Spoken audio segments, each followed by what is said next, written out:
सर्दी का सितम जारी। पूर्वी राजस्थान के कई जगहों पर माइनस में पारा पहुंच चुका है। श्रीगंगानगर समेत कई जिलों में घना कोहरा छाया हुआ है। पारा लुढ़कने से ठंड बढ़ चुकी है। रबी की फसल के लिए ये ठंड फायदेमंद मानी जा रही है। तो बड़ी खबर आप तक पहुंचा रहे हैं। कई जगहों पर माइनस में पारा पहुंच चुका है। लगातार प्रदेश में ठंड जो है बढ़ती जा रही है। और श्रीगंगानगर की बात करें तो वहां पर भी जो सर्दी है उसका सितम जो है देखने को मिल रहा है। कोहरा छाया हुआ है जिसकी वजह से विजिबिलिटी कम हो गई है। लोगों को आवागमन में परेशानी का सामना करना पड़ रहा है। इसकी वजह से ठिठुरन भी लगातार बढ़ती जा रही है। संवाददाता श्रीगंगानगर से लाइव जुड़ चुके हैं अशोक शर्मा। अशोक, रबी की फसल के लिए तो ठंड ये फायदेमंद है, लोगों का क्या कहना है? बातचीत हुई आपकी?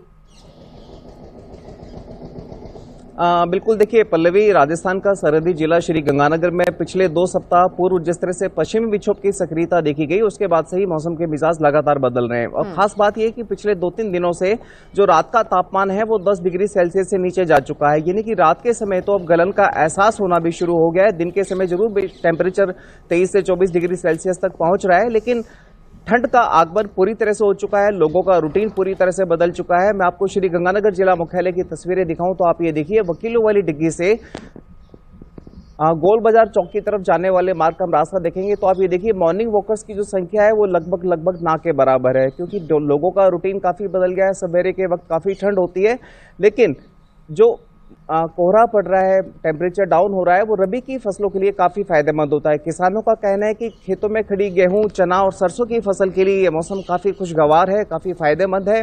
साथ ही साथ श्रीगंगानगर का किन्नू और गाजर दोनों की मिठास बढ़ाने में भी ये कम टेम्परेचर और कोहरा काफी फायदेमंद होता है। हमारे साथ यहाँ के स्थानीय वासी हैं, उनसे बात करने का प्रयास करते हैं। आप बताएं सर कि इस समय कैसा मौसम है और ठंड का किस तरह का प्रभाव आप देख पा रहे हैं? इस समय सुबह शाम की हल्की ठंड चल रही है और दिन में तो अच्छी खासी गर्मी रह जाती है।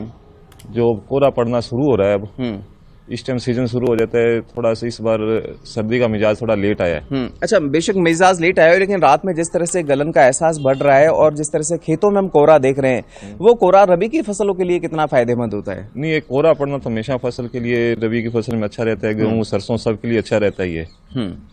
इसमें किन्नू की मिठास भी बढ़ेगी, फसल के लिए हमेशा बढ़िया रहेगा। इसमें पानी की लागत भी कम हो जाती है। पानी की लागत भी कम हो जाती है। बिल्कुल, देखिए पल्लवी, जैसा कि इन्होंने बताया कि वाकई जो इस समय रबी की फसलों को सिंचाई पानी की आवश्यकता होती है, वो लो टेम्परेचर और कोहरा और साथ में पड़ रही ओस की बूंदें कहीं न कहीं उस सिंचाई पानी की पूर्ति कर देती हैं। तो कहीं न कहीं जो सिंचाई पानी की डिमांड होती है रबी की फसल में, वो कम हो जाती है। साथ ही साथ फसलों की ग्रोथ में भी ये मौसम काफी खुशगवार होता है। हमारी कल खेतों में कुछ किसानों से बात हुई तो उन्होंने कहा कि जो अभी टेम्परेचर रात का चल रहा है 8 से 10 डिग्री सेल्सियस, ये सरसों के सहित अन्य सभी फसलों के लिए काफी फायदेमंद होता है। लेकिन आने वाले दिनों में जिस तरह से रात का टेम्परेचर यदि 5 से 6 डिग्री सेल्सियस तक या जमाव बिंदु के आसपास भी पहुंचता है तो ये सरसों की फसल के लिए नुकसानदायक हो सकता है। बाकी ओवरऑल बात करें तो जिस तरह से श्रीगंगानगर सहित प्रदेश भर में मौसम के मिजाज बदले हैं, रात का टेम्परेचर 8 से 10 डिग्री सेल्सियस के आसपास आने लगा है, उससे न केवल रात को समय गलन का एहसास बढ़ने लगा है, लेकिन लोगों का जो रूटीन है, खान पान है, वो भी पूरी तरह से बदल गया है। अब आप देखिए, लगभग 7:15 बजे का वक्त है, लेकिन इस समय श्रीगंगानगर के वकीलों वाली डिग्गी पर, जो काफी सेंट्रली लोकेटेड एरिया है श्रीगंगानगर का, आप ये देखिए सड़कें लगभग सुनसान पड़ी हैं। रात के समय जिस तरह से ठंड का एहसास बढ़ा है, 8 से 9 डिग्री सेल्सियस तक टेम्परेचर गिर रहा है। उसके बाद में जो मॉर्निंग वॉकर्स की संख्या थी, वो संख्या भी अब काफी हद तक घट चुकी है। लोग अपने घरों से बाहर निकलने में थोड़ा ज्यादा वक्त लेते हैं। 8 बजे के बाद सड़कों पर चहल पहल देखी जाती है। हालांकि जिन लोगों को घर से बाहर निकलना बहुत जरूरी होता है, जिन्हें घर से बाहर निकलना, किसी काम के लिए जाना है, कोई गाड़ी या ट्रेन पकड़नी है या फिर उन्हें सफाई कार्य पे निकलना है, वो भी यदि घर से बाहर निकलते हैं तो पूरा इंतजाम करके निकलते हैं, ताकि किसी भी तरह की मौसमी बीमारियों से या फिर बढ़ती हुई ठंड की चपेट में आने से बचा जा सके। जी पल्लवी, ठंड से बचाव के लिए लोग क्या करें, इसके साथ ये भी बताइएगा, क्योंकि मौसम में अचानक से परिवर्तन हुआ है। कई जगहों पर पारा जो है माइनस में पहुंच चुका है, तो किसी तरीके की गाइडलाइंस स्वास्थ्य विभाग के जरिए जारी की गई है क्या? क्योंकि बीमारियां भी बढ़ेंगी इस टाइम, तो सर्दी जुकाम।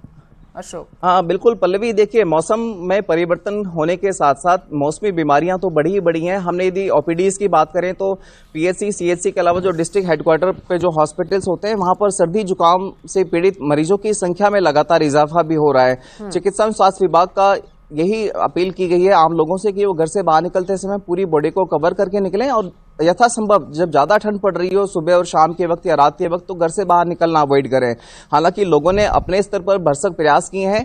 लोग जहां कहीं भी यदि उन्हें घर से बाहर जाना पड़ रहा है, कहीं अलाव दिखा या फिर कहीं कोई गर्म पेय पदार्थ चाय की स्टॉल दिखी, तो हम वहां देखते हैं कि अक्सर अलाव की ठंड से जगह पर बचाव लोग के तपते लिए हुए लोग दिखाई। काफी प्रयास कर रहे हैं। बिल्कुल अशोक, बहुत शुक्रिया आपका। आगे बढ़ेंगे जोधपुर में